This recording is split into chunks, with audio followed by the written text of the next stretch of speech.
Okay, so now, people, now we get really fucking serious. All right, we have two title fights to close this card, and we start off the co-main event. It's the trilogy.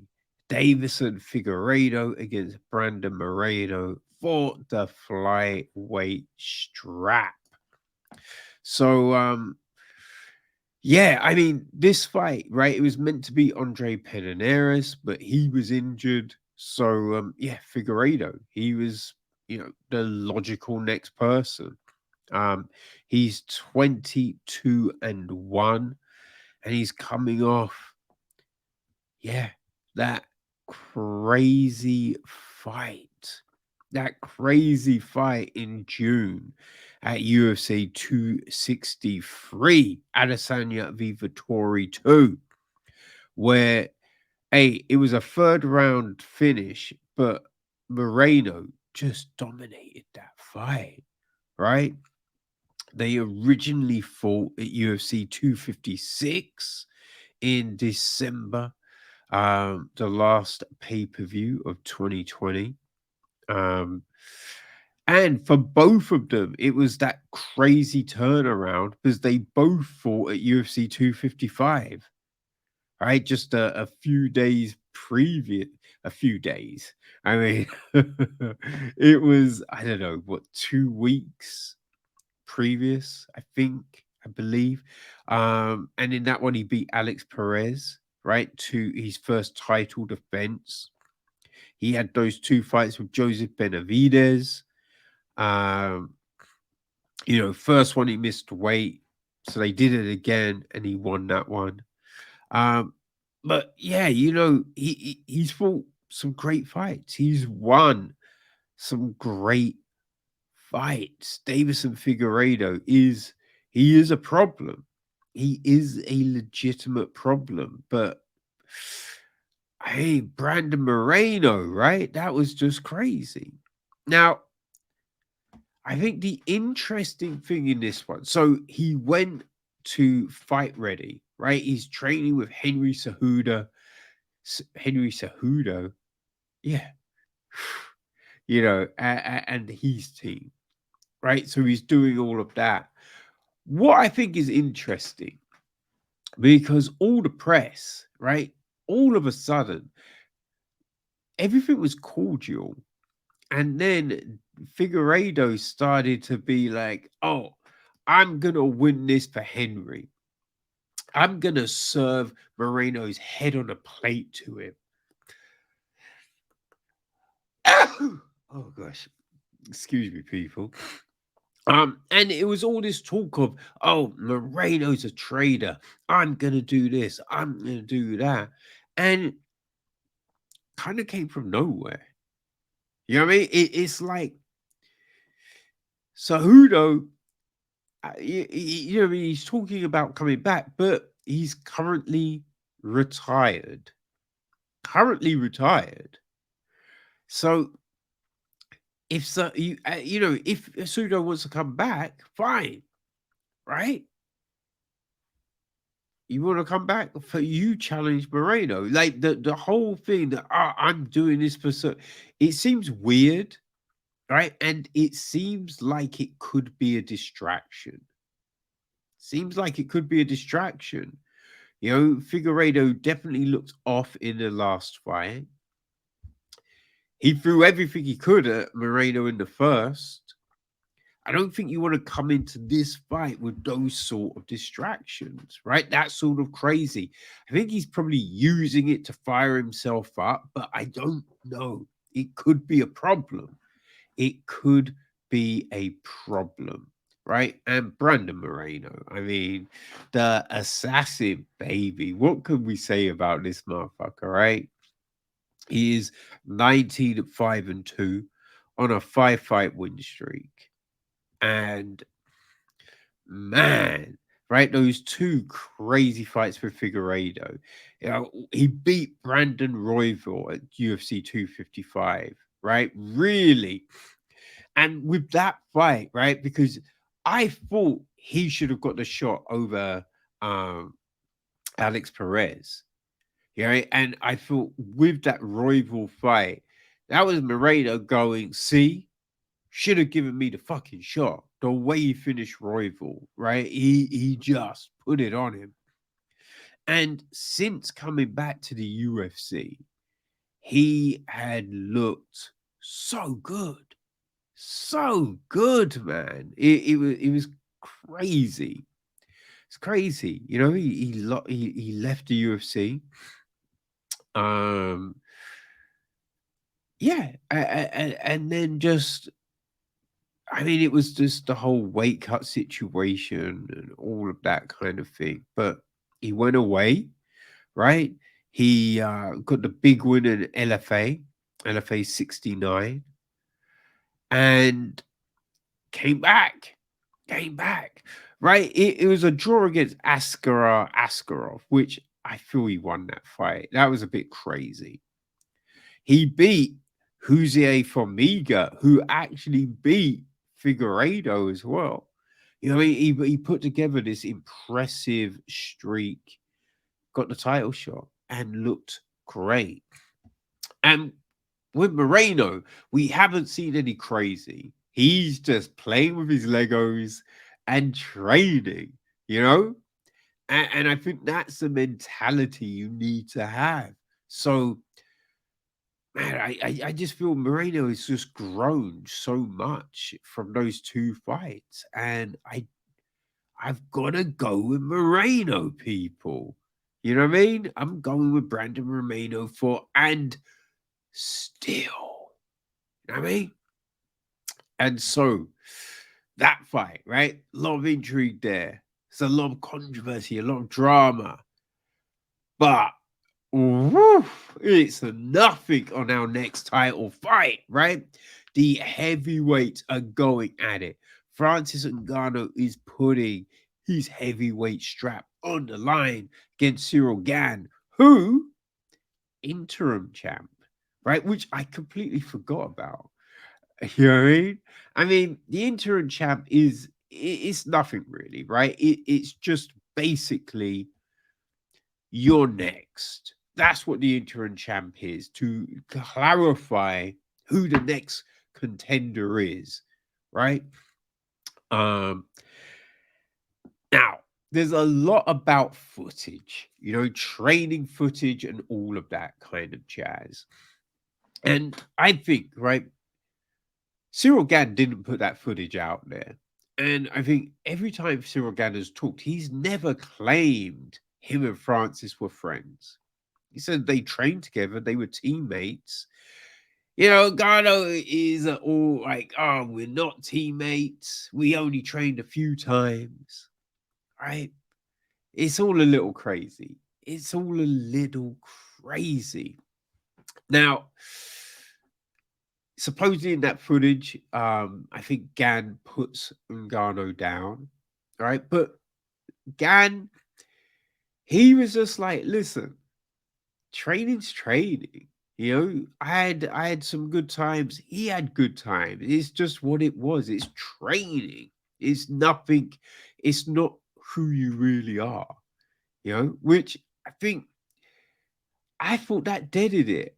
But then Ngannou came out and said he knocked him out in training. But the crazy thing was, Ngannou's like, oh, yeah, no, but it was an accident. I didn't mean it. It's one of those things in training. I'm not proud of it. I wouldn't really talk about it. But it's just like, but you are talking about it. Like, what is happening here? It's all got a little weird. It's all got a little weird. I think couple that with Ngannou, you know, he's saying that in his next contract, there's got to be a boxing clause. He wants to fight Tyson Fury, which I don't know where that seems a crazy thing. Seems a crazy thing to want to do, right? Um, and I think it's a distraction, you know, because after, like, before the first Stipe fight, Francis was doing similar, right? He was talking and you know, like, oh, after this, I want to fight. You know what I mean? There was a lot of that. And I think that, again, was a distraction. He lost the Stipe fight, you know? The second Stipe fight, we saw that change. He wasn't doing that. But I think to build up to this fight, it's got a little crazy. It's definitely got a little crazy. You know what I mean? And Gan seems the more composed, right? I kind of feel he's 10-0. So he has less fights than Ngannou, right? Ngannou's 16-3. Um, Ngannou's on a 5-fight win streak. You know, Gan hasn't lost yet. And I think Gan, man. Listen, I think a lot of people are picking Gan because of the way he moves, right? He doesn't rush. He's very meticulous in there. We saw the way he handled Junior Dos Santos, right? Jairzinho Rosenstruck, he controlled Rosenstruck in that fight. Did the same to Volkov, right? And then the way he finished Derek Lewis, right? There was no fear from Gane in that fight, right? We saw Francis be hesitant. Gane was not hesitant. And I think the big thing that we see about Gane in his wins, he uses footwork, he uses the jab extremely well, extremely well. Then, like, you look at, those early wins, right? His debut against Rafael Pareso, right? One with an arm, a triangle, right? Arm triangle. He then, Dontel Mays, he got a motherfucking heel hook, right? So two things that you're just like, wait, what? Like, what is happening here? Two great wins. So I think that's impressive. You just see the way Gane fights, it is super impressive. Now, you know what I mean? Definitely, right? It's only 7 fights in the UFC. 7 fights in the UFC, 10 fights overall. It's not a lot. It's not a lot. And when you compare it with Francis's record, right? So he's got the 2 fights with Miocic, right? Looked very good in the second. He beat Junior Jairzinho Rosenstruck, finished him. That was a crazy fight, right? There was no finesse. There was no, he just bum rushed forwards, right? Bum rush forwards, got him out there. Like, he beat Dos Santos as well. Beat Cain Velasquez, Curtis Blades. Very impressive. Very impressive wins. 2 wins over Curtis Blades. All right, so Francis, man, he's got that knockout power. Got a Kimura over Anthony Hamilton. So he had a submission, right? Those were the dread days. But I think one thing that we have noticed about Francis, though, right, he can take your soul, right? What he did to Alistair Overeem, jeez, that was crazy. But here's the thing: he's had a load of early finishes, which that's great, right? Why wouldn't you want to finish a fight early, right? Get out there, still make the same monies. That's great. The problem with that is it doesn't give you enough time for the development. You know what I mean? Like, listen, you can do a great training camp, but it's not the same as being in there on a fight night.